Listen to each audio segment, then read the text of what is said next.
ముఖ్యంగా తెలుగు ఆడపడుచులందరికీ, రెండు తెలుగు రాష్ట్రాల్లో ఉన్నటువంటి తెలుగు వారందరికీ సంక్రాంతి శుభాకాంక్షలు తెలియజేసుకుంటున్నాము. ఈరోజు ఆంధ్రప్రదేశ్ భారతీయ జనతా పార్టీ మహిళా మోర్చా తరపున ఘంటసాల కళాశాలలో మేము ముగ్గుల పోటీ కార్యక్రమం ఏర్పాటు చేసుకున్న విజయవాడలో. ఈ ముగ్గుల పోటీలో మహిళలందరూ పెద్ద ఎత్తున పాల్గొన్నారు. చక్కగా రంగవల్లులు తీర్చిదిద్దారు, గొబ్బెమ్మలు పెట్టారు, భోగి మంటలు, చెరుగడ్డలు పెట్టి మన సంస్కృతి సంప్రదాయాలను ఒక్కసారి ఈ తరం వారికి మనము అవన్నీ కూడా తెలియజేసేటట్లుగా ఇక్కడ మన కల్చర్ ప్రతిబింబించేటట్లుగా చేసినందుకు మా మహిళా మోర్చా ఎన్టీఆర్ జిల్లా అధ్యక్షురాలు పద్మజ గారికి ప్రత్యేకంగా ధన్యవాదాలు తెలియజేసుకుంటున్నాము. ముగ్గులు అనగానే మనకి ధనుర్మాసంలో చక్కగా గీతల ముగ్గులు, అలాగే చుక్కలు పెట్టి వాటిని కలుపుతూ వేసే ముగ్గులు, ఇవి ఒక్క ఏదో కాంపిటీషన్ లాగా మాత్రమే కాకుండా మనకి మన సంస్కృతిలో ఏంటంటే ముగ్గు అనగానే లక్ష్మీదేవికి ప్రతీక ముగ్గు అనేది. అలాగే మనకి ఎక్సర్సైజెస్ అనమాట. ఎర్లీ మార్నింగ్ ఆడవాళ్ళకి మంచి ఎక్సర్సైజ్ ఏదో ఉందంటే అది ముగ్గు వేయడము వాకిట్లో అనేది మన సంప్రదాయంగా వస్తున్నటువంటి విషయం. ఇలాంటి ముగ్గులు పోటీలు భారీ ఎత్తున ఈ సంస్కృతి ఏదో ఈ జనరేషన్ తెలియలేదు, ఇంకా అంతరించిపోతుందేమో అనే అనుమానమే అవసరం లేదు. ఇయర్ బై ఇయర్ చాలా కాంపిటీషన్స్ పెట్టుకుంటూ మన సంస్కృతి సంప్రదాయాలను అందరికీ తెలియజేసే విధంగా ఉవ్వెత్తున చాటడంలో భారతీయ జనతా పార్టీ ముందంజలో ఉండింది. మరొక్కసారి మా మహిళలందరికీ కూడా ఇక్కడ పార్టిసిపేట్ చేసిన ప్రతి ఒక్కరికి సంక్రాంతి శుభాకాంక్షలు తెలియజేసుకుంటున్నాం. నా పేరు పద్మజ అండి. నా పేరు ఎంవికే పద్మజ. బీజేపీ ఎన్టీఆర్ జిల్లా మహిళా మోర్చా అధ్యక్షురాలిని. ఈరోజు S4 ఛానల్ వాళ్ళు ఇక్కడికి వచ్చారు. మేము ఇక్కడ రంగవల్లులు ముగ్గులు పోటీ పెట్టుకున్నామండి. ఎంతో మహిళలందరూ వచ్చి అంగరంగ వైభవంగా ముగ్గులు పార్టిసిపేట్ చేస్తున్నారు. ఇక్కడ 90 ఇయర్స్ మహిళలు కూడా వచ్చి 90 ఇయర్స్ 80 ఇయర్స్ మహిళలు కూడా వచ్చి ఇక్కడ పార్టిసిపేట్ చేయటం జరిగింది.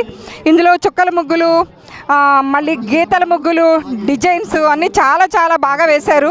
ఇది అనాదిగా వచ్చిన మన సంప్రదాయాల్ని మనం ఇంకా ముందుకు తీసుకెళ్ళాలి. ప్రతి ఒక్కరూ అపార్ట్మెంట్లో వాళ్ళు ముగ్గులు పెట్టుకోకుండా అవుతుంది. అలా కాకుండా మనం ప్రతి ఒక్కరు కూడా ముంగిట్లో ముగ్గులు పెట్టుకుంటా మన సంస్కృతి సంప్రదాయాల్ని ఇంకా వెలికి తీసి ఇంకా మనం విస్తృతం చేయాలనే ఉద్దేశంతో ఈరోజు ముగ్గులు పోటీ పెట్టడం జరిగింది. మన మహిళలందరూ కూడా చాలా ఎంజాయ్ చేస్తున్నారు. ఇక్కడ మనం ముగ్గులు భోగి మంట వేసుకున్నాము, కుండలో పరవన్నం వండాము, చెరుకు గడలు పెట్టాము. మహిళలందరూ కూడా దేవుడి పాటలు పాడుతూ నాట్యం చేశారు. చాలా సంతోషం అండి. ఇక్కడ సృజనా చౌదరి గారు వస్తున్నారు. సృజనా చౌదరి గారు రాష్ట్ర అధ్యక్షులు PVN మాధవ్ గారికి మరియు జిల్లా అధ్యక్షులు అడ్డూరి శ్రీరామ్ గారికి ధన్యవాదాలు. మాకు ఈ అవకాశం కల్పించారు. అంటే ప్రస్తుత పరిస్థితుల్లో మన సంస్కృతి సాంప్రదాయ జనాలు మర్చిపోతున్నారు. ఇప్పుడు కూడా ఇంకా ముగ్గులు రంగవల్లి ఏం చెప్తారు మీరు? ప్రస్తుత పరిస్థితుల్లో బిజీ లైఫ్లో అందరూ కూడా ఈ ముగ్గులు పెట్టాలి అనే ఇదిని మర్చిపోతున్నారు.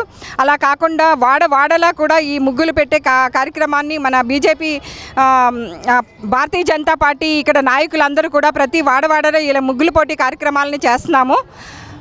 దీన్ని మన సంస్కృతిని మనం కాపాడుకోవాలి అనే ఉద్దేశంతో భారత్ మాతాకి జై, జై బీజేపీ.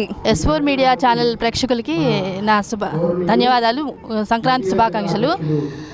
ఇవాళ రంగవల్లి ఘంటసాల సంగీత కళాశాలలో ఏర్పాటు చేసిన ముగ్గుల పోటీలకి నేను కూడా వేయడం అయింది. కృష్ణుడిని వేశాను. మన సంక్రాంతి అంటే ఎన్నో ఆరోగ్య ప్రయోజనాలతో కూడిన, ఎన్నో విలువలతో కూడిన మన సంస్కృతిని ప్రతిబింబించే పండుగ. రైతులు పంటలు పండించి చేతికి ధాన్యం వచ్చిన రోజులవి. అలాగే భోగిపళ్ళు పోస్తారు. అందులో రేగుపళ్ళు తినడం మన ఆరోగ్యానికి ఎంతో అవసరం. అందుకని మన ఎన్నో ఆరోగ్య ప్రయోజనాలను మన పండుగల ద్వారా చొప్పించి మన చేత ఆచరింపచేసిన మన పెద్దవాళ్ళకి ఈ సందర్భంగా ధన్యవాదాలు తెలియజేస్తున్నాను. నాకు ఈ అవకాశం ఇచ్చిన అది మన సంక్రాంతికి సంబంధించిన అన్నీ ప్రస్ఫుటం అయ్యేటట్టుగా వేశాను. మొత్తం కృష్ణుడికి భోగిపళ్ళు పోస్తాం కదా, అట్లా అది.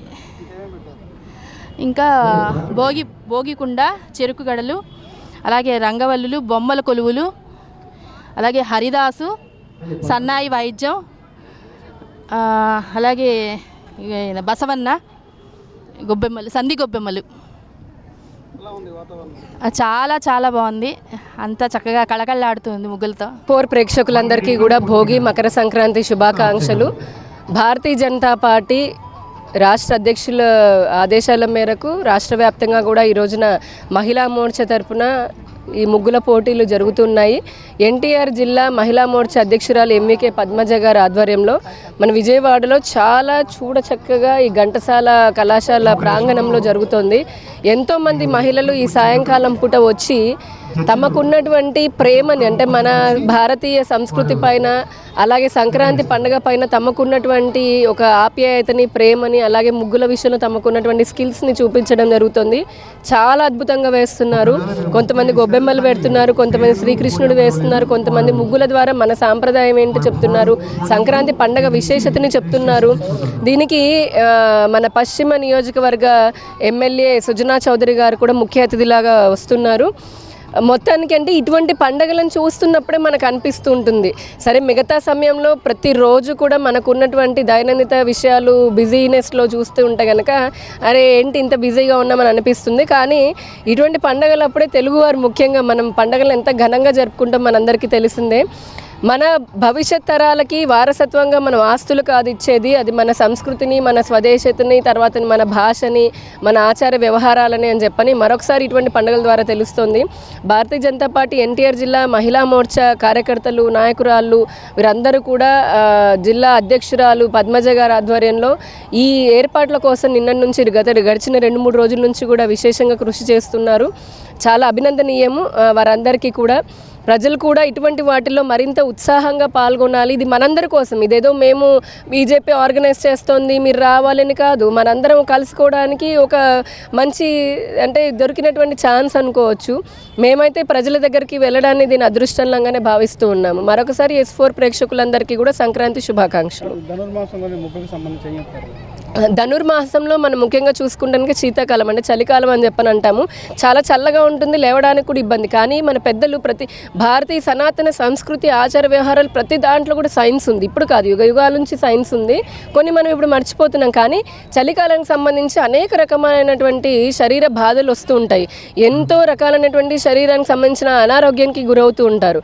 అటువంటి సమయంలోనే ఉదయాన్నే లేచి ఇలాగా ఇళ్ళ ముందు ముగ్గులు పెట్టుకోవడం కానివ్వండి, లేదంటే కాస్త దీపారాధన చేసుకోవడం కానివ్వండి, అంటే ఆవు నెయ్యితోటి కనుక దీపారాధన చేస్తే మనం ముఖ్యంగా దీపావళి నుంచి చూడొచ్చు. ఇది కార్తీక మాసం అంతా కూడా ఎందుకు పెద్దలు కార్తీక మాసం నుంచి మొదలుకొని ఆవు నెయ్యితో కానీ శ్రేష్టమైన నువ్వుల నూనెతో దీపారాధన చేయమని చెప్తారు. ఎందుకంటే ఆ గాలిలో ఉన్నటువంటి సూక్ష్మ క్రిములు ఏవైతే ఉంటాయో చలికాలంలో వస్తాయి, వైరస్ అంటాం కదా ఇంగ్లీష్లో, ఆ వైరస్ని తరిమి వేయడానికి కోసం అని చెప్పని ఈ దీపం నుంచి వచ్చేటటువంటి వాసన కానివ్వండి, లేదంటే వెలుగు అంటే పొగ వస్తుంది కదా, అది ఆ సూక్ష్మ క్రిములు చంపేస్తుంది. తద్వారా మనకి ఆరోగ్యంగా ఉంటాం మనం.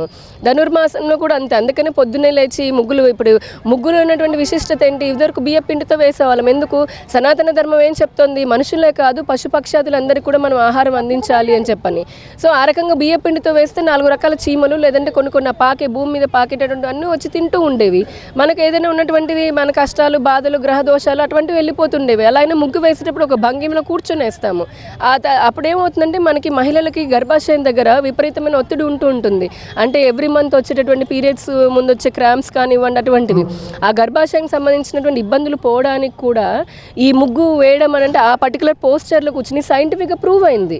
అలా కూర్చొని వేయడం ద్వారా వాళ్ళకి పోతుంది. రెండోది ఏంటంటే ముగ్గులో ఒక సృజనాత్మకత ఉంటుంది, ఒక ఐక్యూ పెరుగుతుంది. ఎందుకు? ఇదంతా జ్ఞాపక శక్తి, మెమొరీలో ఉంటుంది, చూసి వేయం కదా. అలా ఒక్కొక్కటి మాకు అంటే డిఫరెంట్ స్కిల్స్ తోటి వేస్తాం కాబట్టి ఆ జ్ఞాపక శక్తి మాకు ప్రింట్ అయిపోయింది 3D పిక్చర్ లాగా బ్రెయిన్లో. సో మహిళలకు అదే కదా ఉపయోగం. ఎందుకు మహిళలు పురుషులతో పోలిస్తే మల్టీ టాస్కింగ్ చేయగలుగుతారు. పురుషులు ఒక పని ఒకసారి సవ్యంగా చేస్తారు, కానీ మహిళలు ఇటు వంటింట్లోను, ఇటు పిల్లలు పంపించుకుంటూ, ఇటు ఉద్యోగాలను, ఇటు వ్యాపారాల్లోనూ, ఇటు అన్నిటిని చూసుకుంటూ అంత మల్టీ టాస్కింగ్ ఇటువంటి వాటి ద్వారా వచ్చాయి మనకి. అవన్నీ సరే కాలక్రమేణా మనకి బిజీ అనుకోండి, ఇంకోటి బద్ధకం అనుకోండి, మర్చిపోయాం. కానీ స్త్రీలు మనం మర్చిపోయినటువంటి, వదిలించుకుంటున్నటువంటి ఆచార వ్యవహారాలను మళ్ళీ దృష్టి పెడితే కనుక మన ఆరోగ్యానికి జిమ్ములకు వెళ్ళాల్సిన అవసరం ఉండదు. వేలు లక్షలు కట్టి అవేవో సెంటర్లు వస్తాయి కదా, అక్కడికి వెళ్ళి కొవ్వుని కరిగించుకొని కోయించుకొని తీసేసేటటువంటి దుస్థితి కూడా పోతుంది. మన ఆచార వ్యవహారాలను మనము గర్వంగా పాటిద్దాము, మన పిల్లలకు అదే మనం వారసత్వంలాగా కూడా ఇద్దాము.